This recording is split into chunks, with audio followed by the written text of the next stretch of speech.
Sometimes in life, you just can't have what you want. It's a cruel fact that we get what we get. I know it sounds cynical, that's just the case, alright? And in the case of locomotives, historically, sometimes we really, really, desperately, pleadingly want something to succeed, and it just doesn't. And this is what this list is about. Hello, welcome to another episode of History in the Dark. I am your host, Darkness the Curse. And before we begin, as always, thank you so much to my generous patrons, my British rail critics, and of course my underwater train finders. You are the reason why this content remains. Why did you have to fail so bad?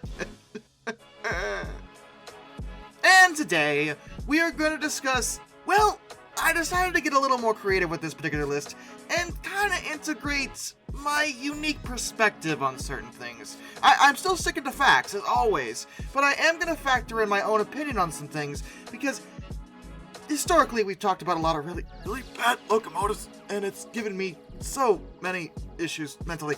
But there have been occasions where I've gone through and detailed the history of a locomotive, and the whole time just like, why? Why did you have to be this bad? The reasons for that vary, depending on my choices. But basically what I've done is I've gone back over my entire 25-part series, so far, of worst trains ever, and picked 5 of those locomotives to explain to you why, yeah, they were bad, but I really, really, really wish they hadn't been. For, again, varying reasons. These are 5 terrible trains that I really wish weren't.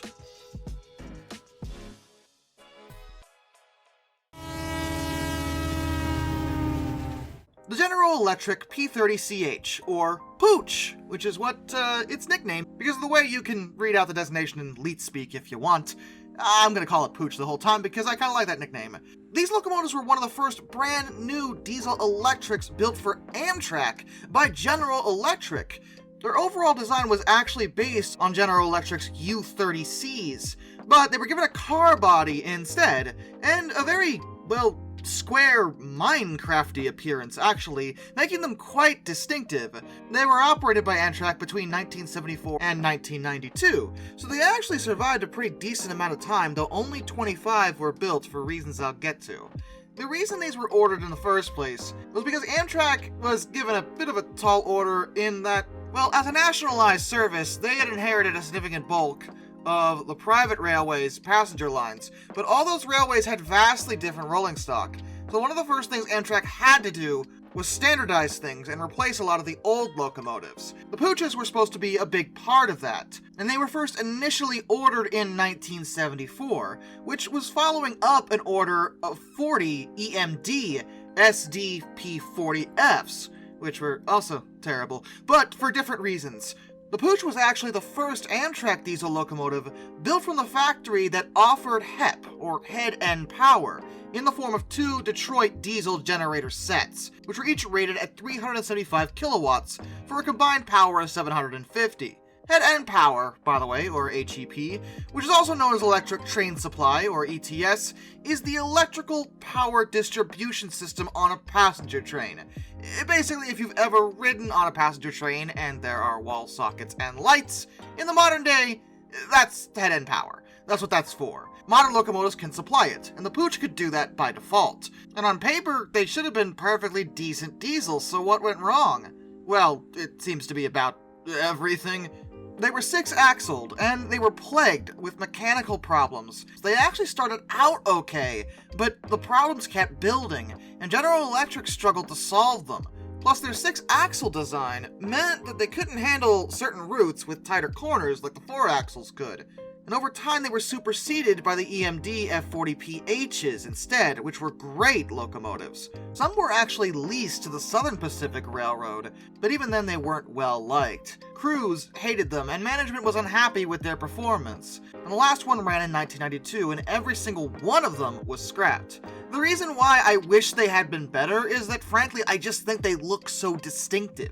They're so square and just unique looking. I wish at least one had been preserved, and I feel like that would have happened if they had done well, because they would have ordered more. But sadly, that just wasn't the case. They weren't up to snuff. It's just really unfortunate, if you ask me.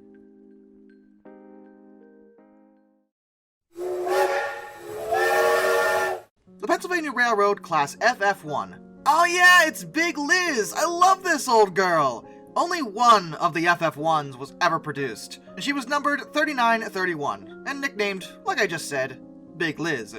She was built by Altoona Works in association with Westinghouse, and as you can see, she is an electric locomotive. She had a 2662 wheel arrangement in 2 half frames, which was connected at the center, and each frame had a pair of 3-phase AC induction motors that drove a jackshaft through gearing and a spring drive. The side rods drove the wheels. She was built in 1917, and for that era, in fact, even by modern standards, her power was just unreasonable. The combined rated output of her motors was 7,640 horsepower. That's 5,700 kilowatts. But to be fair, her converter could actually only supply 4,600 horsepower in the short term. Continuously was only 4,000, or 3,000 kilowatts, which isn't quite as colossal, but it's still insane for 1917. Her continuous tractive effort was 87,200 pounds of force. That's 388 kilonewtons in 1917. And that was actually her problem. See, she wasn't bad because she was, well, bad in the technical sense. She worked very well, but she worked too well. She was way too much for 1917. Far and away too much. When she attempted to do anything with the rolling stock they had at the time, she would snap the couplers. And when she was used as a pusher, her force was such that she could pop the cars in the middle of the train off of the tracks. She craved destruction. And that was really her problem. Her strength was impressive, but it was too impressive. It was too high. Way too obnoxious. And eventually, she was sidelined and cut up for scrap in 1940. The reason I wish she had been better, or at least more controllable, is, well, her ability was impressive. Had she been developed like 20 years after the fact, couplers and rolling stock probably could have handled her, and there might have been more of her built. But it just wasn't to be. She was too ambitious, too impressive, too much of a good thing, and it doomed her in the end. It's another sad case.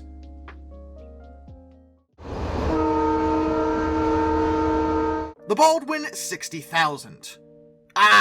Yes, I actually talked about this one fairly recently, in the last couple of months.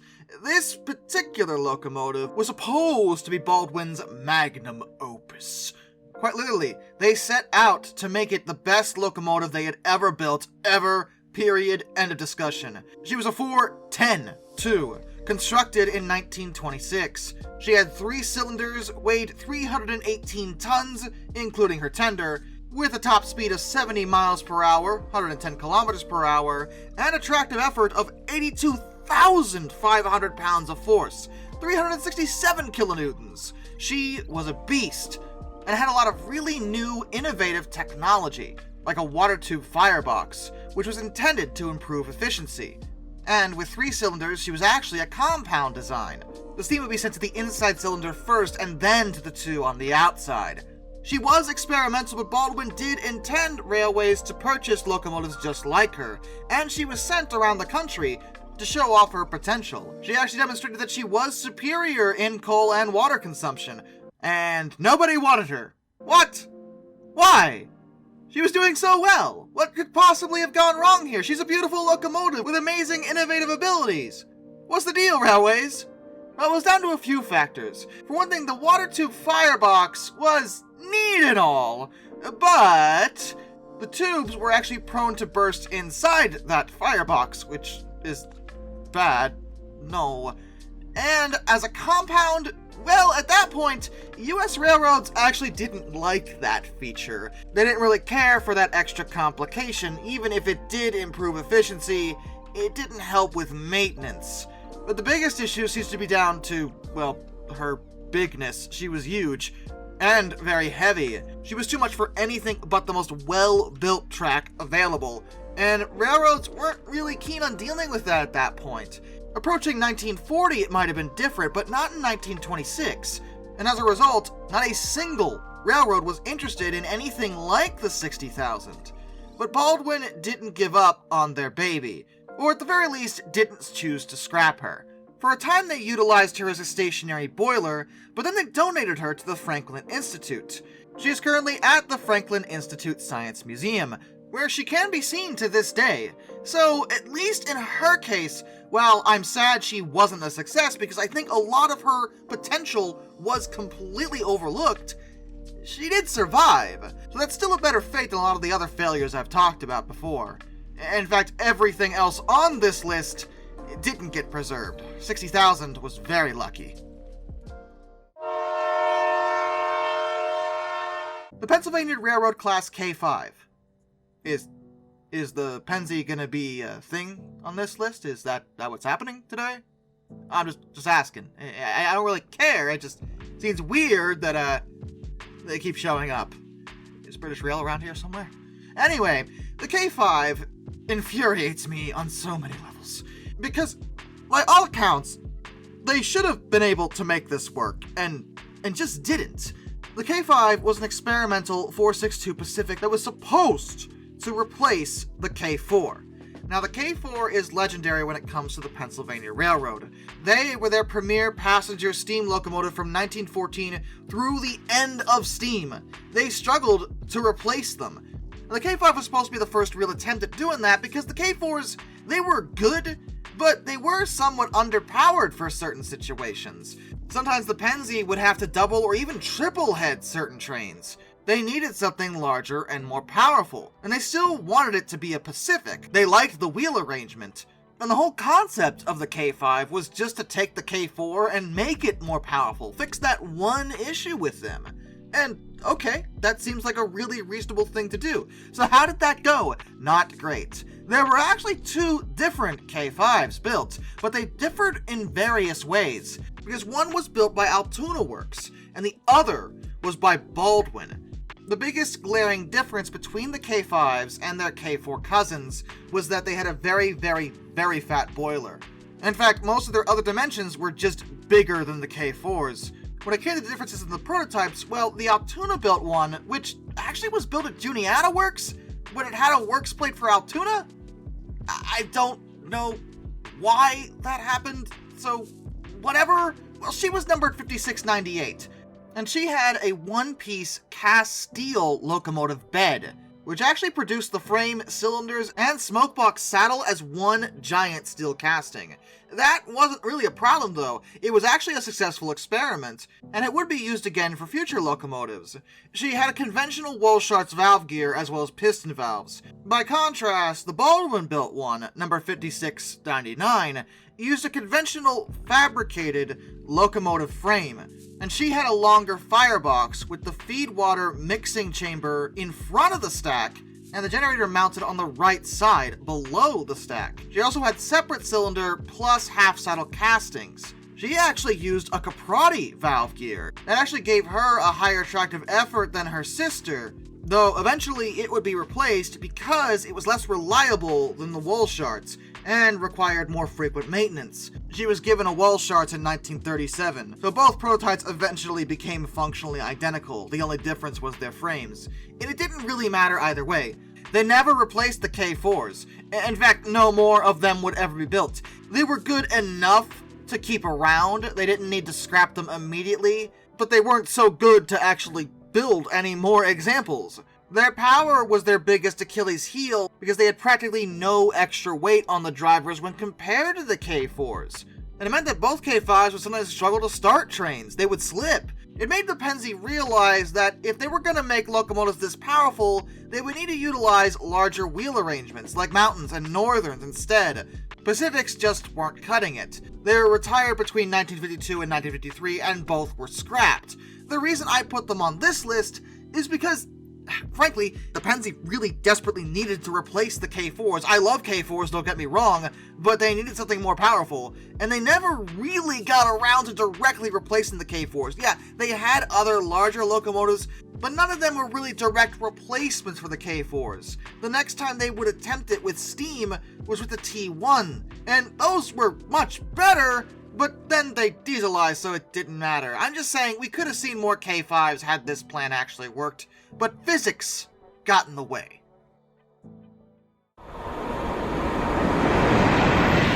The Pennsylvania Railroad Class S2. Pennsy, what are you... Okay, whatever.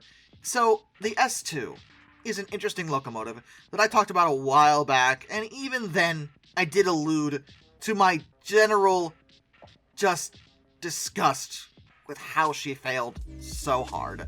Constructed in 1944, only one of her was ever built, and she was built by the combined efforts of Baldwin and Westinghouse.